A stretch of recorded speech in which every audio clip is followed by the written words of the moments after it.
This week's episode of I Have Today is brought to you by the Spifter.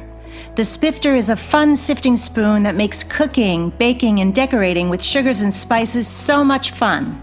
No more mess or wasting your spices. It's fast, clean, and easy. Everything looks and tastes delicious.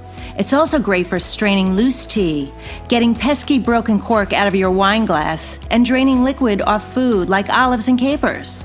Whether you're a novice cook or a gourmet chef, you'll love the results. The Spifter, the kitchen gadget that no kitchen should be without.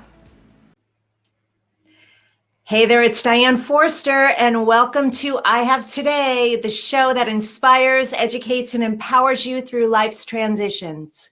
And each week on this show, I bring on the coolest, most amazing, awesome experts, entrepreneurs, authors, CEOs, and life changers who have gone through their own reinventions in life and have come out on the other side successful. And they come on this show to share their stories with us. And today I am very excited about my very special guest, Nafissa Shireen. Hi, Nafissa. How are you? Great. How are you?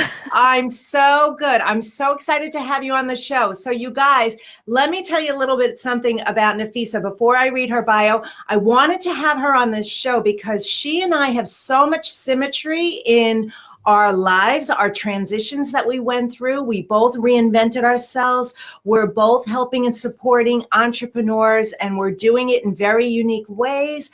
But the core of it all focuses on mindset.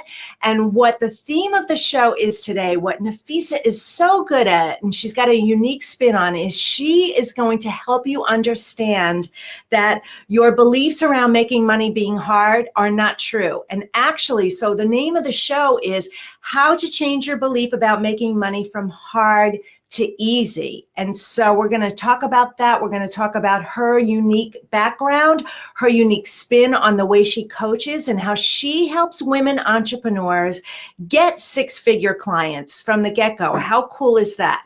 So if you want to learn how to make making money easier, then you need to be tuned into this show. So make sure, tag some friends, let other people know. If you're watching this, you want to start a watch party, that's great. If you're listening to this on the podcast, be sure to like it, rate and review it, and then share it out with your friends as well and people who you know could use this information, okay? All right, so I told you the theme of the show, which is how to change your belief about making money from hard to easy. Let me give you this week's intention. It is, I have today to realize how easy it is to make money. Okay, so write that down and let that anchor in, because I know, and we're gonna hear from Nafissa, I know from my own work and experience, this is such a challenge for so many people because of their limiting beliefs, the lies they've been telling themselves that have been imprinted on them for their entire lives about how to make money, the struggle with it and all of that. So while we're going to share a story, we're going to tap into this and focus on this as well. Okay. All right. So Nafissa, let me read your bio. Let me share it with the audience. Okay. Nafissa Shireen is an entrepreneur, speaker, and income growth expert specializing in helping women grow their businesses to multiple six figures and beyond. She is also the host of Living Forward TV, an online show designed to educate entrepreneurs on how to make big leaps with their income quickly. Passionate about releasing subconscious blocks, Nafissa helps women entrepreneurs uncover their limiting beliefs around self-worth and abundance so that they can make more money and build a business and a life that they love. Having left a lucrative high six-figure job, Nafissa went from corporate executive to becoming the secret weapon of many highly accomplished women entrepreneurs. She specializes in working with agile, creative, and growth-minded business owners who want to soar. Her inspiring track record includes helping clients enroll six-figure clients of their own, building a team of 9, hitting their first $1 million, and more. She's a seasoned horseman, and she includes what she's learned about riding in her approach to help her clients build their confidence and tap into energy required to bring their vision to life. She's originally from Montreal, and Nafissa lives in Maple Ridge, Canada, with her husband and her 2 pugs and 2 horses. So welcome, Nafissa. Thank you, Diane. So excited to have you on the show. Oh my gosh, I love your bio. I love your experience. I love all the symmetry that you and I share together. So I had to have you on the show. And Thank you so much. I'm honored to be here. I'm excited for our conversation today. Good. To dive into. Well, yeah, what I first like to do is really hear your background story from your perspective. You know, what really helped you go through your own reinvention and your transition? What was it that happened for you? Well, for me, it was sort of one of those things where I hit a block of like, I just couldn't keep doing what I was doing. You know, a lot of times we don't make the choice to change. Change is forced upon us. And when I say the word forced, I don't mean that in a bad way. I just mean that in the sense that something shows up in your life that you might not have had the courage to do otherwise, even though you know what's on the other side of that is kind of where you need to go. Now this is a catalyst moment. So I had a long corporate career, and I worked really hard to get to where I was going. I started at the bottom in a music store, worked my way up. I went to school at night. It took me 10 years to get my professional accounting certification, although I never actually really worked in accounting, but it was something to get into these businesses. And then I worked in mining, and I loved it. Like, I absolutely loved it. I had an incredible job up in Alaska. I lived in Vancouver and I worked in Alaska, and I was commuting between the 2 places. And I just thought that was incredible. I was paid so well. I had amazing life experiences. Like, how many people do you know can say they actually golfed on the Bering Sea, right? Wow. When it's frozen. Yeah. Like, I've done that. I've had king crab fished right from the sea, like not from the supermarket, and been out on trails, been on helicopter rides. It was a really incredible career. And then a lot of stuff changed. I was working at a joint venture, and there was a lot of changes between the 2 companies that owned our company. And so, as we were chatting a little bit beforehand, I didn't lose my employment, but I lost my job, and I was miserable. Yes. And I went from loving it to absolutely hating it.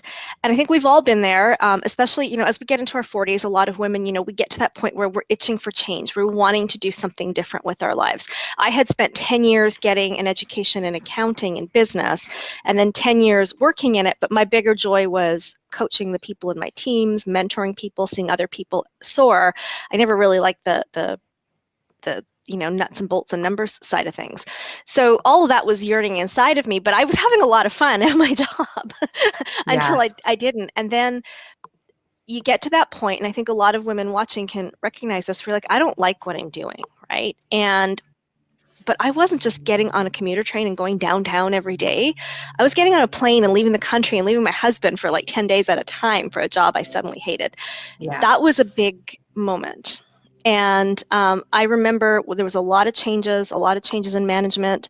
The way they treated people were different. And I remember it was one night I was really tired. I was on break. I was at home in Vancouver, and I got a text or an email. It's when I still had a BlackBerry. I didn't have an iPhone. And my husband and I had takeout, and I was eating a donair, and I threw it across the kitchen. I just flung it, and there was like exploded donair everywhere. And he just looks at me and he goes, "I think you're done." And I said, "Yeah, I think I am." And right there, standing in the middle of an exploded donair, I just texted my resignation. Wow. 20-year career. We have so much in common. and I did it before I could talk myself out of it. And so that I didn't know what I was going to do, my life was going to look like. I was still thinking I was going to be working in mining, and I dabbled in a few contracts. I ended up getting another job at another mining company, this time in Arizona, so at least it was warm instead of being cold up in Alaska.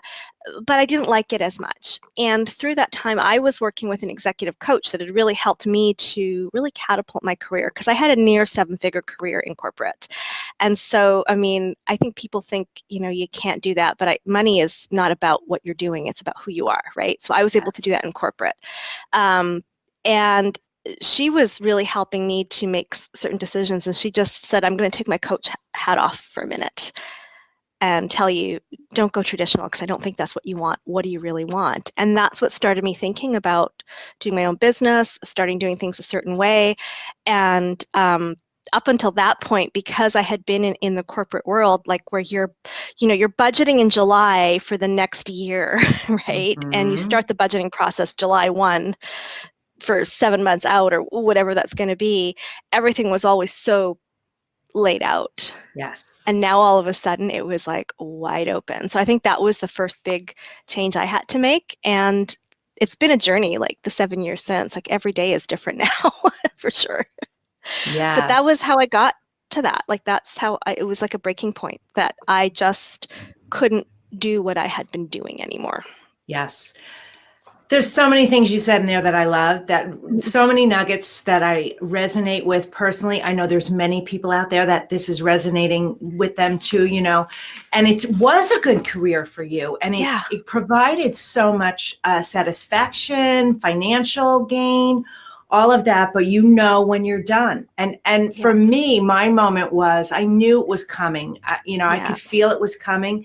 And I have twins, a son and a daughter, and my daughter was accepted to a university out here in California. And so we came out here for the tour, and she had applied to 11 schools, and this was the 11th of 11 schools that we went on the tour on. And as soon as she stepped foot on campus, she goes, "Oh my God, Mom, this is it." She goes, "I'm moving to California." And I just blurted out, I said, "You know what? I'm coming with you." And I gave notice, and it was, 6 weeks later, I was out of corporate America too. And I had spent 32 years in corporate America, but 20 of those was with ABC. That's where I left. So I love that symmetry. I love that you had a coach who was there to support you and really help facilitate that change. Yeah. And you had the support of your husband, who said, "I think you're done." And the same thing about the planning ahead. There's so much structure in corporate, but where you're right, there's so much strategy. You're planning now for what's happening a year, 2 years from now. And then it's never the same as what you planned. Never. And when I used to laugh at it, like everything is a guesstimate. So they're having me do forecasting and projections. I'm like, I'm just giving my best guestimate. That's because we're probably not going to be doing any of this, but that's okay, right? Right. Okay. Well, this is great. I mean, we could go down all these fun little roads. So, okay. So then this has been 7 years since you started this business. So where I want to go is 2 places. The first place I want to go is, how do you use your horsemanship, or I'd like to say horsewomanship, in how you coach women? So horses have been a real catalyst for me, because around that time, like I was a rider, I was sharing the horse that I have now with somebody else, and eventually he became my own horse. And so as I was progressing in my own entrepreneurial journey, my equestrian journey or horsemanship journey was progressing as well. And there were a lot of similarities that I noticed on myself. Like I had to get through a lot of terror barriers. How my riding lesson would go would depend on how I showed up with my own energy.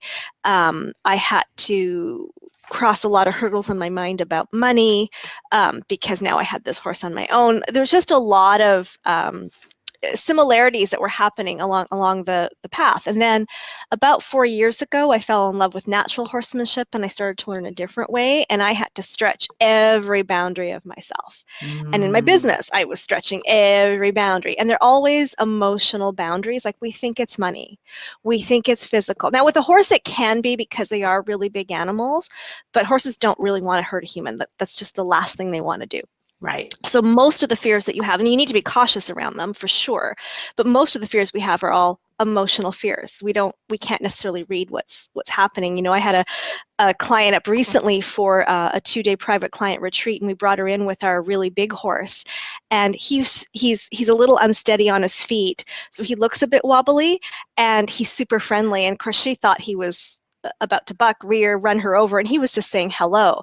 So it was really interesting to see how a perception of something was not actually what was going on. Yes. And I just learned this as I went. And then a couple of years ago, I discovered this whole field of equine assisted coaching. And I thought, I want to bring that to my clients because I've been a beneficiary of this without even knowing.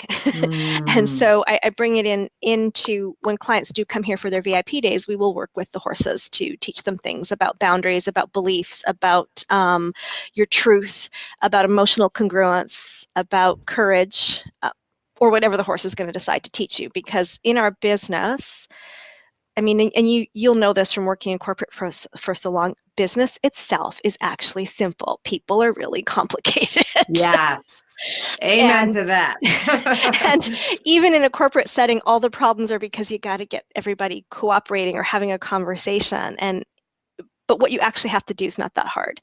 And in our own business, when we don't have the big name of a company behind us to ask for the sale or to set up a boundary or to go down a different path or try something unknown, it's all about what's going on between our head, not necessarily what we actually have to do ourselves. And so working with horses, we can help people find like whatever's going on is happening at a subconscious level, and horses help bring all that into a person's conscious awareness really quickly because your reptilian brain doesn't know if you're physically in danger or emotionally in danger. It interprets it the same thing. And a horse can bring that up really fast. And then the question, so where else is this showing up, usually has people go, I have this situation of such and such, right? Yes. And it's a big breakthrough for them. That's fascinating. I just love it. Yeah. And that teaches so many lessons for you. And it is so right. It's the people that make things complicated. It's really not the business. The business is pretty cut and dry. Yeah. But we are the ones that get in our own ways. And well, you and I see eye to eye on so many things, and our philosophies are the same. So so tell us, what's been the biggest challenge for you in this transition? So the biggest challenge for me in this transition, and it's ironic because it's one of the things I help people with the most now, was learning to sell. Yep. When I was in corporate, I negotiated 8-figure contracts, no problem. I would be the one asking the board for like the $100 million budget overage. I'd have to explain what happened. I negotiated my own salary, no problem. I would be on the other side of other people negotiating salaries. But when I started my own business, I worked for free the first little while, and then I finally had a client who said to me, "You have to charge me. I will not work with you if you don't charge me." And I literally could barely ask her for $25. Now here I was making almost 7 figures in corporate, and I couldn't ask for $25. And one of the things that it was a big aha for me that I realized that I had to get over is generally, depends. If you work in a sales role in corporate, that's different. But even then, selling for someone else versus yourself is a different emotional trip. Totally. But in a corporate setting, all this work I was doing, the person in front of me, the client, was not the person paying me. I'd serve someone else and the money would just show up in my bank account. So there was a complete emotional subconscious disconnect on the service versus the payment. And the who. So I didn't even realize I had that disconnect. And a lot of new entrepreneurs have that disconnect when they start. Yes. And I will find a lot of times that it's usually the people that come from corporate sometimes have the hardest time getting started as an entrepreneur because they have that disconnect. Or we'll talk about, how much money do you want to make? And a lot of them will say, well, it's not about the money, it's about the freedom. I'm like, okay, no, we got to talk about the money, right? Or you won't hit it. So for me, that was the biggest thing, was to admit, like, yes, I want to make a lot of money, and B, to go and ask for it and make the sale. Those were the hardest things for me. Yes. And I've overcome that. Yeah. That's great. And so now you teach others how to do that. Yes. Yeah. It's interesting. At the beginning, I had the same thing. I had the same exact thing. Right. It was easy for me to ask for money and get money. I've sold over $100 million of advertising in my career. Like, I can sell, I can get money. Right. But when it's somebody else's and you're the same thing, it would just show up, the order would just come in and the money would just go in the bank, and that whole process, you're right, there is that disconnect. Thank you for pointing that out, because I'm sure there are a lot of entrepreneurs out here who that just went ding, ding, ding for them and they realized it. And we know where that comes from. That is self-worth and self-love, and not valuing, not being able to really take a look at yourself, all of your assets, all of your skills, all of your attributes, your attitude, the things that you offer to somebody else, and being able to quantify that and put a value on that, and then ask for it very confidently. So, well, and even with the salary piece, like in corporate, you have to fit into the salary band. Somebody else has decided what you're worth, or what your work is worth, or what the result is worth to the corporation, and then you have to fit into that. I always remember, price the role and then price the person in the role, right? So it was always about somebody else making a decision on what that worth was. And that's a big thing for people to get over. And a lot of, and this was the other struggle I had when I first started, and I see a lot of new entrepreneurs do this, because now that you're an entrepreneur, you can choose to make as much money as you want. But the first thing they say is, well, I just want to replace my salary. Well, I deal with the same thing all the time. And that's going to cut you in half, because you suddenly have a lot more expenses. So it's breaking that salary mindset as well. Right. Okay. All right. So this is a question I ask all my guests. So Nafissa, how do you live the I have today way? Well, I just believe all we have is this moment, right? So I'm definitely a risk taker. There's no doubt about it. And I will make decisions based on right now, like whether it was quitting in the kitchen over a donaire. When we bought this ranch, I wasn't thinking like what could happen 10 years from now. It's like, what do I want right now? And so we always try to make those decisions, because both my husband and I, all we have is this moment. And if you do what's best for yourself in this moment, every single moment, you're going to be okay in 10 years from now. Right. You are. Yeah. You are. That's so powerful. Obviously, I agree. And I love that you're living that way, and you're teaching that to, well, you're living it yourself. So you're exemplifying it, and you're also teaching it to your clients as well, because so many people, you'll suggest something or say something. Like personally for me right now, I am in the midst of massive transition. Where basically almost where I was 4 years ago when I moved from Chicago to San Diego and totally reinvented my life. I'm in the midst of reinventing it again. And it's happening pretty quickly. And there are a lot of people saying, well, how could you do that? What if this, what if that? And so it's all this projected worry.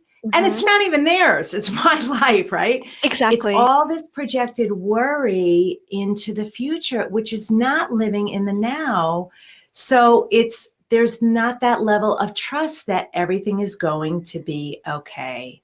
If you woke up today and you have breath in your lungs and food and water and, all that, you literally have everything you need today, right? So totally. And if you make those decisions every day, Robin Sharma, I love his quote where he says that, it's the small daily wins that create massive results over time. And I think for me, the whole theory of I have today, or the concept of I have today, really, theory is not the right word. It's just, that's how I live. But it was really drilled down to me about 4 years ago with a friend of mine. This is before I owned the ranch, and I was boarding my horse, and my horse was way more than I could handle, was a total idiot online, scared me. I brought him back, and my friend said, no, you can't put him away like that, because he's just going to think that's how he gets out of work. It was pouring torrential rain. My friend didn't have any rain gear, and he took my horse out, worked him till he was tired to teach him you can't do that, brought him back soaking wet, and I said to him, hey, I owe you a glass of wine. Next time I see you, wine's on me.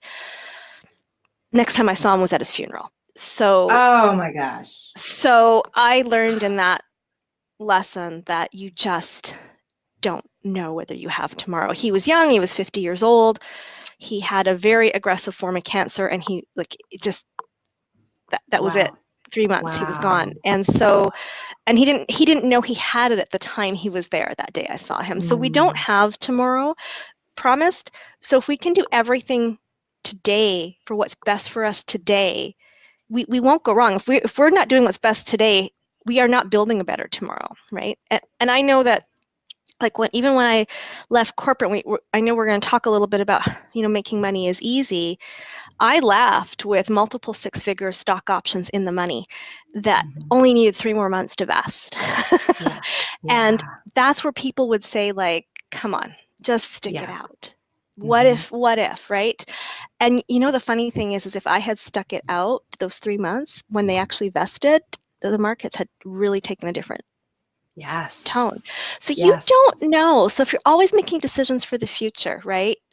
Right. I could have lost 3 months of my life and walked away with exactly what I walked away with that same day. So for me, taking chances and not letting money be the deciding factor has always been how I do that, because the only thing I know I can count on is me.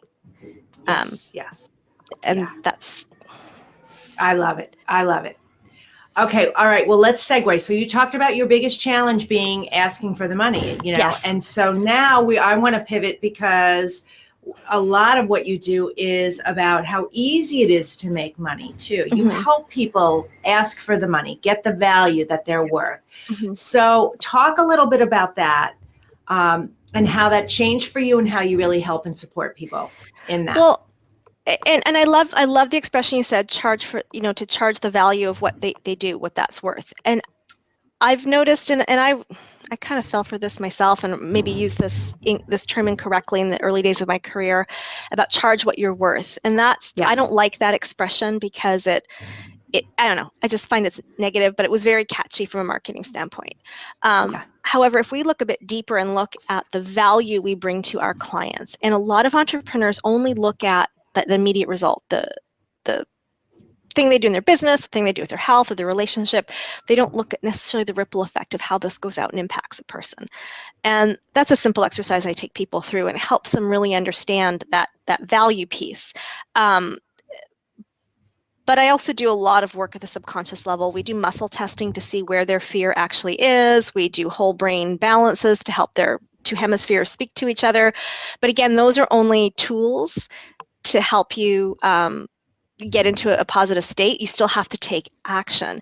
And one of the things I see happening a lot today is a lot of people start a business and they think they're going to throw everything online and suddenly be millionaires.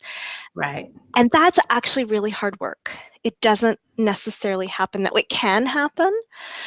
But what if the internet went away? Or what if, Facebook has all these problems and we can't use it anymore, and right? Shut down. Right. And shut down. So when we can learn to value the work we do, lose the fear of what other people think. Now that takes a lot of deep coaching and work, and sometimes it can take people months to do that. That's the hard work, is losing the fear. Making the money part easy once you do that. Lose the fear of what other people think. Not be afraid to ask for the sale. Learn how to sell.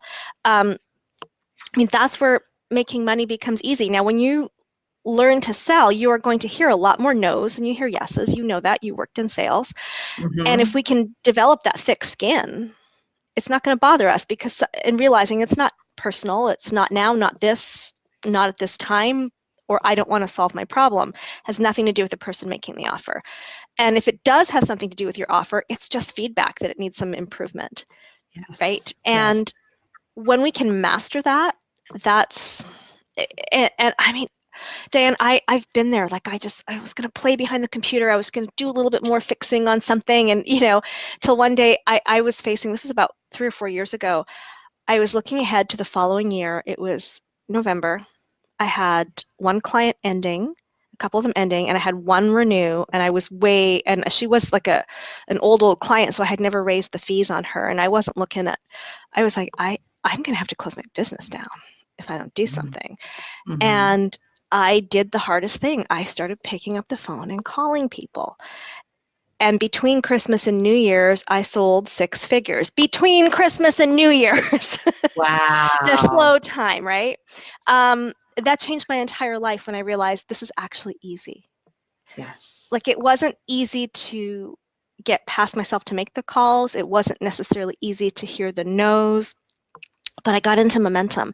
And when I realized that person-to-person connection is how you make money. So if it's not to say that we don't have to work hard in our business, like, I mean, sometimes if we're launching something new, or if, I had a retreat in Toronto a couple of weeks ago, I had to work pretty hard to Of course. pull all that together.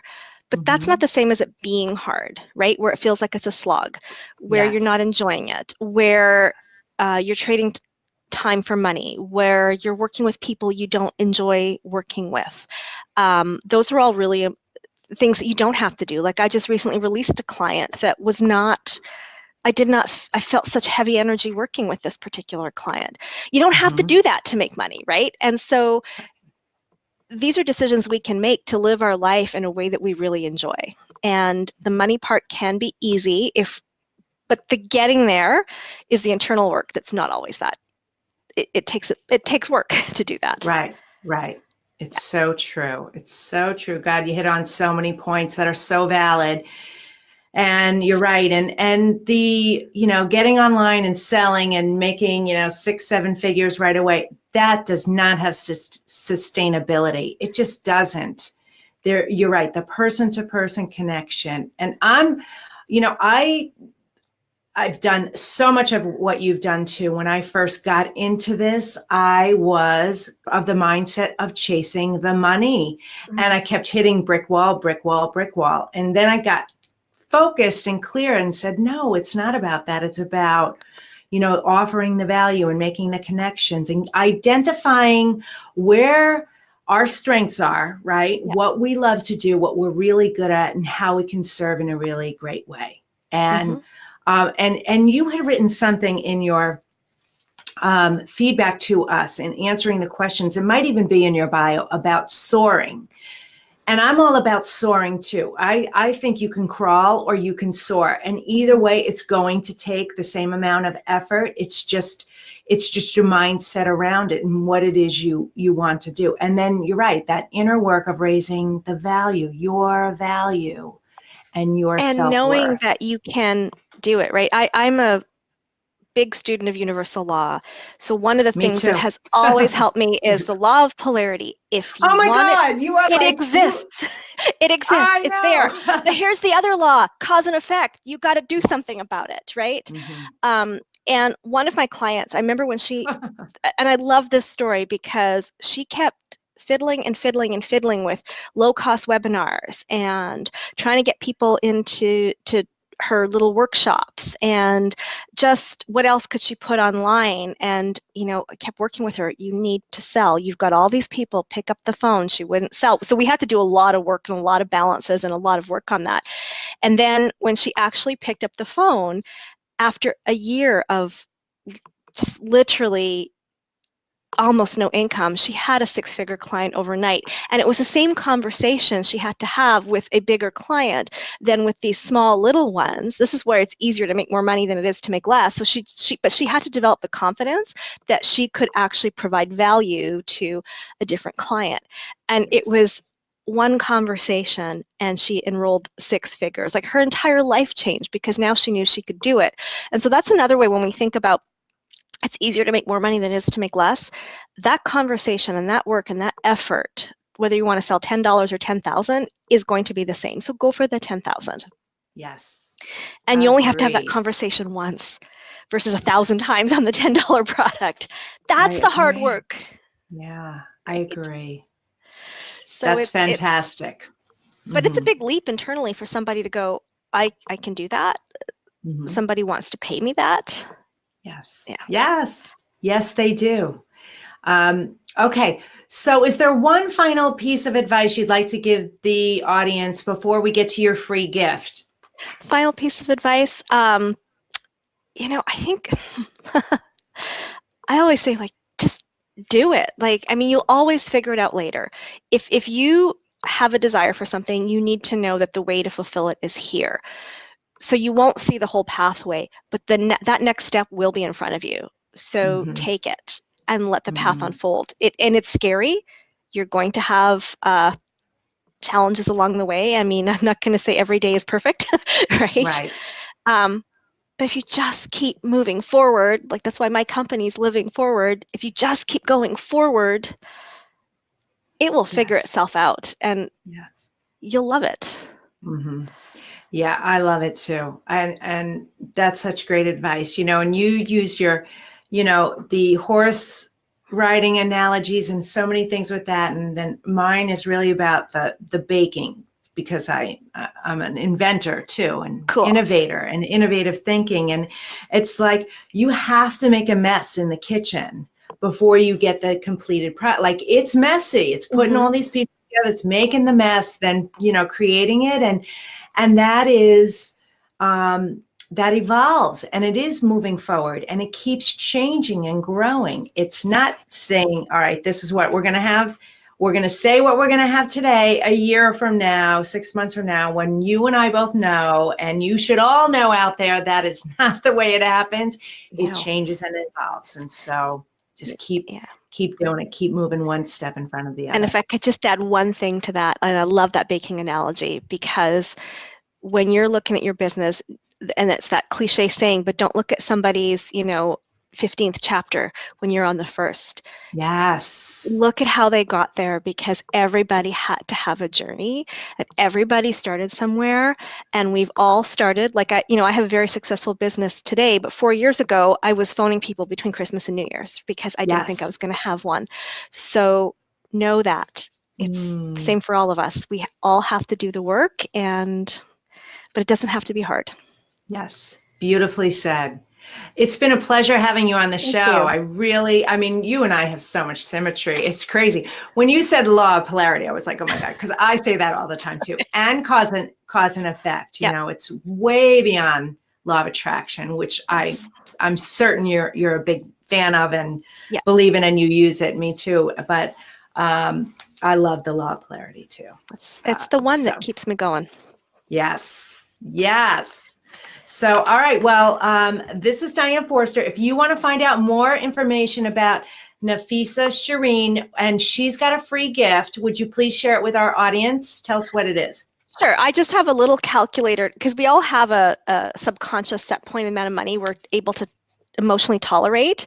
And so the first part about breaking that is calculating what that is. So I have a calculator I think you have the link. We do. It's perfect. It's in the comments section. So if they download that, it's just a simple calculator and some self-coaching exercises to help them start to break through that. Love it. Love it. Yeah. So there's a link in the comments section. It's at nafissashireen.com money set point. And if you're listening to this on the podcast, all this information will be on my podcast page at dianeforster.com. So you can go there and download a copy of it. So, well, thank you so much. Thank you, Diane. Very, very generous of you. And for another opportunity I'd like to give you guys is around the mindset issue. If you are struggling and you are thinking about doing what Nafissa did, which was completely reinvent her life and her career, and look what she's doing now. Same with me. I created a 10 Days to Your Passion and Purpose program that will help you get the clarity and the focus and understand what you're truly passionate about, what your purpose is, what brings meaning in your life, what is true for you. It's 10 days, it's 10 videos, it's 10 journal exercises, and it's $10. And it's available at ihavetoday.com. So go over there if you would like, just in 10 short days, to understand maybe where you need to be going next. What is the direction for your reinvention? And I want to thank our audience for being here. We are nothing without you. We so appreciate your support. And please follow us on iTunes at I Have Today with Diane Forster.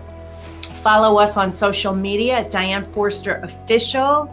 And then this business page at I Have Today with Diane Forster. And always dianeforster.com is our website. So that's it for this week's episode. I want to say thanks so much for being here, and we'll see you next time. Take care. Bye-bye.